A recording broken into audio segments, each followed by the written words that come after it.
My friend and I were hanging out, talking, having a good time, when suddenly her husband appears at the door. The door opens, and there he is holding their 4-year-old daughter. She's crying, and her face is covered in blood.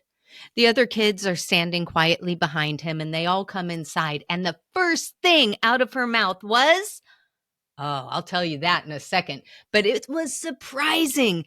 It took me by surprise. And it's a lesson that all of these years later, I still remember. And it ties completely into the subject of today, and that is gratitude. Now, I know how that sounds. Trust me, gratitude sounds so soft, but it's not. Listen for a moment to what Dr. Andrew Huberman has to say about it. Those of you that are coming to this conversation thinking, gratitude practice, oh, that's kind of wishy-washy or woo, it's going to involve, putting your hand on your heart and feeling into all the amazing things that you happen to have, even when things are really terrible. That's not where we're going at all. And equally important is to understand that the neurochemical, the anti-inflammatory, and the neural circuit mechanisms that gratitude can invoke are equally on par with some of the effects of pharmacology, of things like high intensity interval training and exercise and other things that we think of as kind of more potent forms of self-intervention. So if you are of the mindset that a gratitude practice is kind of weak sauce, buckle up, because the data actually point to the fact that a gratitude practice is a very, very potent way in which you can steer your mental and physical health in positive directions, and that those effects are very long lasting. Huberman's not the only one talking about gratitude. In fact, everybody talks about gratitude. Remember, our gut and our mind are entirely connected. They are best friends, so they're always going to be communicating. Having a gratitude practice actually improves your physical health. It improves your mental health and your physical health in a multitude of ways. So one of the things about gratitude is that studies show that when you're in gratitude, when you're feeling gratitude, you can't be in another state. So you can't be angry or sad or disappointed when you're being grateful. So grateful for me is like a seed. And when you're grateful, you plant this seed in your life, which is going to grow a beautiful tree and shade and fruits. And it helps you avoid what I call weeds in our life. So when we're planting sadness or disappointment or anger, these are like weeds in our life. So every day I'm trying to plant seeds of gratitude. And I recommend doing it the first thing you do in the morning, but even more importantly, the last thing you do before you go to bed. Because when you do it before you go to bed, you wake up with gratitude in the morning. So it programs your mind to be grateful the next day. Gratitude actually helps you make friends. Studies have shown when you thank a person, it actually builds a connection between the two of you. So yes, developing a practice of gratitude can be absolutely life-changing. We get more of whatever it is we're continuously focusing on. And because it's more efficient for our brains, our bodies habituate thought patterns. So many of us get caught in these negative thought patterns, these cycles that are difficult to break. But honestly, beginning a practice of gratitude can really change your life. Here are some other things that gratitude can do for you, both physiologically and mentally. This is directly from page 34 in my book, Rooted in Love. Practicing gratitude actually helps you make friends. It shifts your energy, and people sense that and pick it up. But not only that, when you're thankful to someone that you're acquainted with, it actually makes them like you more. Remember how our gut and our brain are best friends and they're completely connected? Healing happens when your nervous system can feel safe. So your gut lining is connected, but you also feel that it's safe to heal. And when you practice gratitude, it helps calm that nervous system to create that safety in which you can heal. So people who practice gratitude actually feel better physically, and it makes them more prone to go out and be physical. People who practice gratitude actually work out more. Not only that, but gratitude actually reduces your inflammation. It directly impacts your inflammation. So if you practice gratitude regularly, studies have shown that it will reduce your inflammation by 24% on average. Whoop, whoop. That is something to be thankful for, isn't it? Remember, our gut and our brains are best friends. They are in constant communication. And people who practice gratitude actually experience more mental well being. They report feeling happier. And again, on an energetic level, you're bringing yourself to higher vibratory emotions. Remember, everything is energy. That is just a fact. From this microphone to the chair I'm sitting on to my book right here, it's all energy. All of my words are energy. All of our thoughts are energy. And so when you direct your thoughts and you train your thoughts towards what you're grateful for, and what's good in your life, it's going to bring you to a higher resonance, and you're actually going to feel better mentally as well as physically. People who practice gratitude express more empathy for other people, and that actually makes you help people, which also reduces your inflammation and your cortisol level and brings wellness. In fact, in this interview with Jay Shetty, he goes on to talk about helping people, being in service, and how every part of nature is constantly serving. And he's correct in that. And it doesn't ask for anything in return. So we actually feel better and we actually thrive when we are also serving and helping others. So when you practice gratitude, it actually increases your empathy and will make you more prone to help the people around you. Practicing gratitude will actually help you sleep better at night, and getting a good night's sleep is foundational to health. Practicing gratitude increases your self-esteem, and it also makes you more resilient. Trauma and health are completely tied, and that is another video that we will make, but practicing gratitude helps you not only get over past trauma, but it helps you become more resilient to forthcoming trauma that has not happened in your life yet. If you practice gratitude, it will help you move through difficult times and situations. In fact, let's tune right back into Dr. Andrew Huberman and hear more of what he has to say about it. Talk about gratitude. And to begin, I'd like to emphasize the various aspects of mental and physical health that have been shown to benefit from a regular gratitude practice. There are studies showing that performing a gratitude practice twice or three times, or even just once a week, can lead to a pervasive, a long-lasting impact on subjective well-being.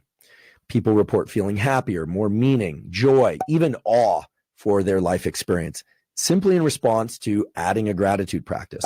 There are studies showing that a regular gratitude practice can provide resilience to trauma in two ways.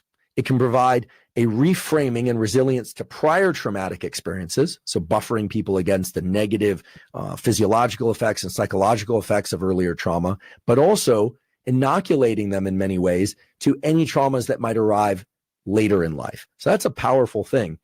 The other thing that a gratitude practice does is it's been shown to benefit social relationships, but not just for the relationship in which you express gratitude, right? So on the face of it, you might think, okay, if I express gratitude for somebody over and over, then I'm going to feel better about that person. And indeed, that is one effect of a gratitude practice that's called a pro-social or intersocial gratitude practice.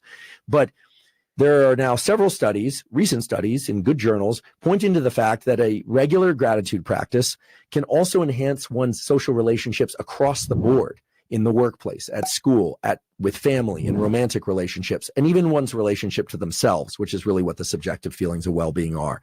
So it's clear to me that an effective gratitude practice has an outsized effect on many, many aspects of mental and physical health.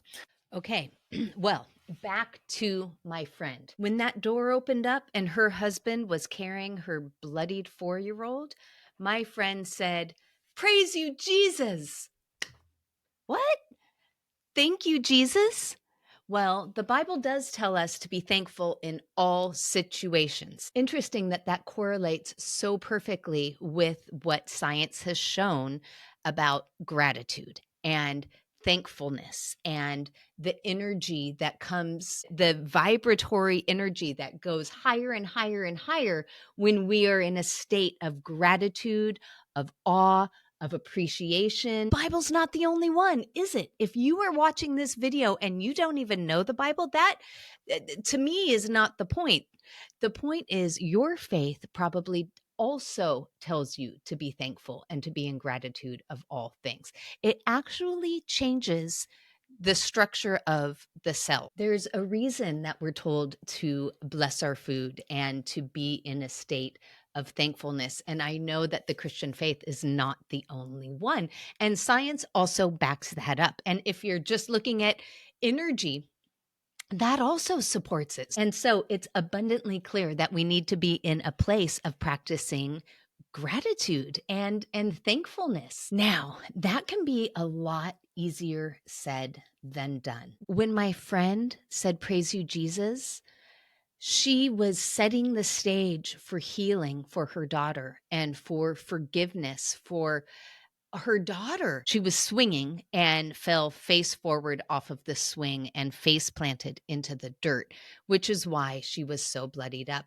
And so when my friend was in a place of gratitude and in a place of praise to begin with, she was setting the stage for her daughter's healing and for her daughter's forgiveness of her dad for not catching her, forgiveness of the ground for hurting so hard and damaging her face. And it sticks with me to this day that that was the first thing out of her mouth upon seeing her daughter's bloodied face. So if you're new to the idea of gratitude or of practicing gratitude, what Jay Shetty had to say was really great advice. Putting yourself in a place of practicing gratitude right before bed, and also when you wake up first thing in the morning, when your thoughts are new and fresh, before you start thinking of all your to-dos, just put yourself in a place of gratitude. And gratitude can be difficult if you're not used to practicing it. It can be tough to know what to be thankful for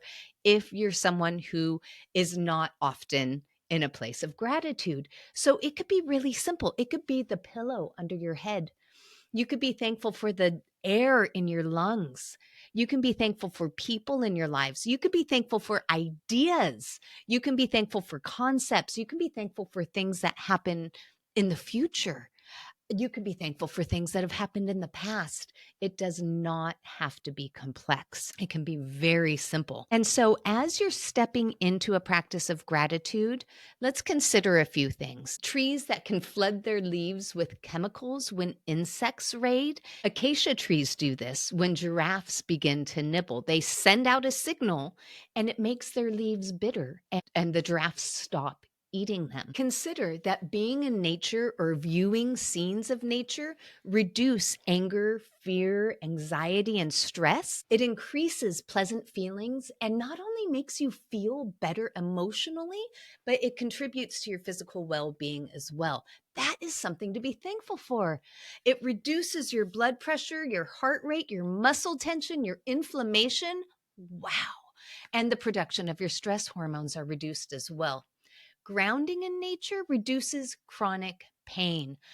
Contact with the Earth's natural electric charge stabilizes our physiology at the deepest level, and that reduces inflammation, pain, stress. It improves our blood flow, our energy, our sleep, and it nurtures our well-being. Those are all things to be thankful for. Think about water. Think about water carries energy. Every cell of our body contains energy. Our brains are 80% water, and our bodies are 65, 70% water on average. That energy travels through the water in our cells. Consider that in the Hebrew tradition, God spoke the world into being. Consider that the ancient incantation, abracadabra, means I will create as I speak. Consider how powerful your words are. Exposure to the early morning sunlight helps you sleep better at night.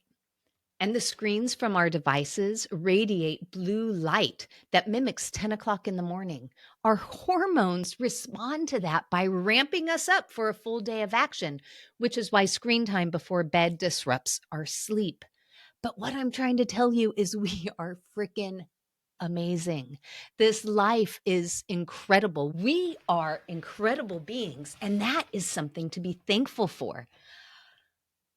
We live on an incredible planet. I mean, consider that the sun is in the perfect positioning to grow food that's optimal to our body. The words you speak, the beliefs you have about yourself, your connection to nature, each play a powerful role in the quality of your health and of your life.